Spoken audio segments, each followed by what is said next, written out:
Só que tem uma coisa que a gente precisa fazer, a gente precisa tirar do nosso vocabulário quando a gente pensa em investimentos, o fundos imobiliários ou REITs. Por que não fundos imobiliários e REITs? Por que não os dois? Qual que é o problema? Salve, bilionários! Investir em fundos imobiliários ou em REITs, ou REITs, né? Abrasileirando aqui o nosso português. Fabrício, qual que é a diferença? Eu já ouvi falar de fundo imobiliário, eu já invisto em fundo imobiliário. Mas e os REITs? Você investe, você sabe o que é, sabe a diferença, sabe quais são as vantagens e desvantagens? Aposto que não. Bem basicamente, os fundos imobiliários americanos são chamados de REITs. É isso. Ah, Fabrício, investir em fundos imobiliários nos Estados Unidos? Basicamente sim, mas com algumas diferenças que papai vai falar aqui para vocês. Primeira diferença. No Brasil, os fundos imobiliários são obrigados a distribuir, né, como dividendos, ou seja, como os aluguéis que recebem para os seus cotistas, ou seja, nós investidores cotistas, 95%. Já os REITs são 90%, que é o mínimo exigido, né, ali na legislação americana. Fabrício, mas eu consigo investir, mesmo estando do Brasil, por exemplo, eu não quero abrir uma conta numa corretora fora, eu consigo investir? Já vou responder isso. Vamos para a segunda questão. Quanto movimenta os fundos imobiliários aí no Brasil? Mais ou menos de 50 a 100 bilhões de reais. Muito dinheiro, né? Só que os REITs, né? Eles movimentam mais de 1 trilhão de dólares. Não é de reais, mas de 1 trilhão de dólares, que daria aí mais ou menos ali uns 6 trilhões de reais. Pegou a diferença do tamanho de mercado, ou seja, o mercado americano é 100 vezes, na verdade tudo nos Estados Unidos é 100 vezes maior do que no Brasil. Apesar que acho que nem tudo, mas vamos mudar de assunto aqui. O que mais que a gente precisa saber? Os fundos imobiliários aqui no Brasil, você sabe, os dividendos são isentos do imposto de renda. Tem uma coisa que você talvez critique, né? O Brasil é isso, é a terra dos impostos, blá blá blá blá blá. Concordo, mas tem outros países que têm tantos impostos quanto o Brasil. Você sabia que só existem 2 países no mundo que não tributam os dividendos? Um deles é o Brasil, o segundo é a Macedônia, né? Nem sei onde fica isso no mapa, mas são os únicos 2 países que não tributam dividendos. Então, nesta questão, nós estamos na frente do mundo inteiro. Estados Unidos tributa dividendos. Estados Unidos tributa dividendos. Europa tributa dividendos. Japão, enfim, o mundo inteiro tributa, menos o Brasil e a Macedônia. Aliás, deixa eu fazer uma pergunta que eu adoro ler os comentários. Você investe em fundos imobiliários, sim ou não?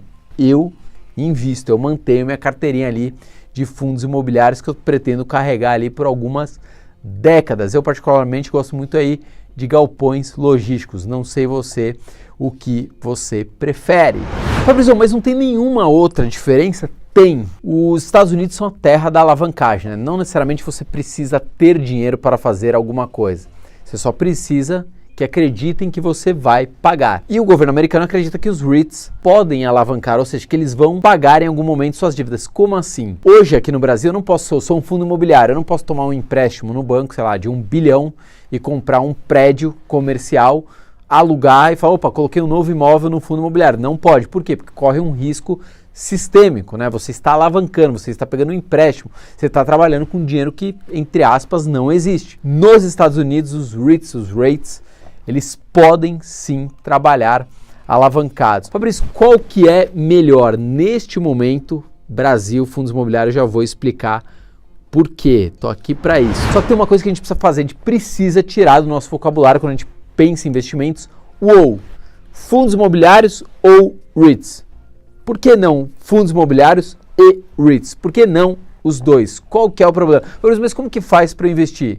Eu não sei. Como é que faz para investir no mercado imobiliário americano? Primeiro jeito que você pode fazer, abrir uma conta numa corretora americana. Tem gente que acha um saco. Eu sou um deles, acho um pouco trabalhoso, né? Você tem que abrir uma conta numa corretora. Putz, aliás, eu tô cada vez mais concentrando meus investimentos para não ficar acessando contas, né? Eu deixo ali no Modal Mais. Aliás, deixa eu só avisar uma coisa aqui.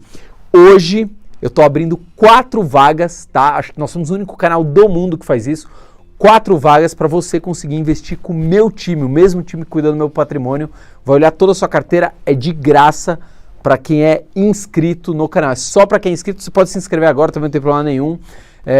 Que mais que precisa? Você precisa ter pelo menos 50 mil reais já investidos, não importa no que, em qualquer coisa, você precisa ter pelo menos 50 mil reais. Tá o link aqui embaixo, só para você clicar, ou acessa 1bilhão.com.br MR2, MR2, 1milhão.com.br/MR2. Bom, segunda forma de você investir nos REITs ou REITs, você pode através de BDRs aqui na bolsa ou através de ETFs, né? Igual tem o BOVA11 ali que replica, você pode investir num ETF que vai replicar o índice referente ao REITs nos Estados Unidos, assim como a gente tem o IFIX, que reproduz o índice, né, que reproduz os fundos imobiliários brasileiros. Essa é a segunda forma. Qual que é a terceira forma? Diretamente em imóveis nos Estados Unidos. Dá um trampinho também, né? Você vai ter que ir lá e tudo mais, apesar que hoje os Estados Unidos tem uma mega estrutura para cuidar dos seus imóveis, você só coloca o dinheiro, eles alugam, desalugam, põem o inquilino para fora, fazem absolutamente o detetize o seu imóvel, faz tudo. Mas essa é a terceira forma. Então,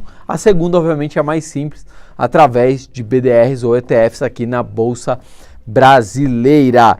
Nós temos hoje, anotei aqui, 20 BDRs de REITs na B3. Nós temos 20 BDRs, fechado? Agora é o seguinte, eu sei que você ainda tem algumas dúvidas sobre REITs ou sobre fundos imobiliários. Papai responde, como sempre, já deixa aqui embaixo no comentário, tá, o que você precisa saber, o que você quer saber, que papai vai responder para você. E lembrando, nós somos o único canal que te ajuda de verdade a investir. O nosso time vai olhar toda a sua carteira de investimentos. Só para você ter ideia, a carteira de dividendos, né, de ações focadas em dividendos que eu invisto está rendendo mais de 25% no ano, né? Como que faz, Fabrício? Tem que estar inscrito no canal, ter pelo menos 50 mil reais em investimentos em qualquer lugar, em qualquer coisa, não importa, o serviço é gratuito, não paga absolutamente nada e o link está aqui abaixo, logo aqui embaixo, tá? Ou acesse 1milhão.com.br/MR2. Minha mãe tá chamando ali. Fui!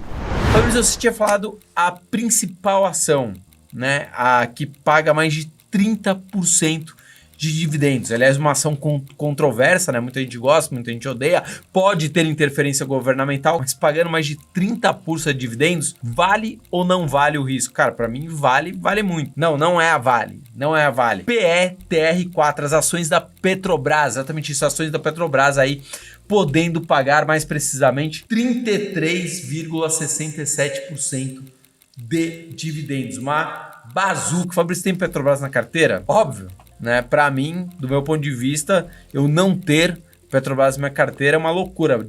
Cara, 33% de dividendos, renda fixa aí pagando 15, 16, 17. Ah, tá falando que renda fixa é ruim? Muito pelo contrário. Eu acho que agora é o grande momento aí da renda fixa. Tem renda fixa na minha carteira rendendo quase 20%. Eu tenho um título IPCA mais quase 9%.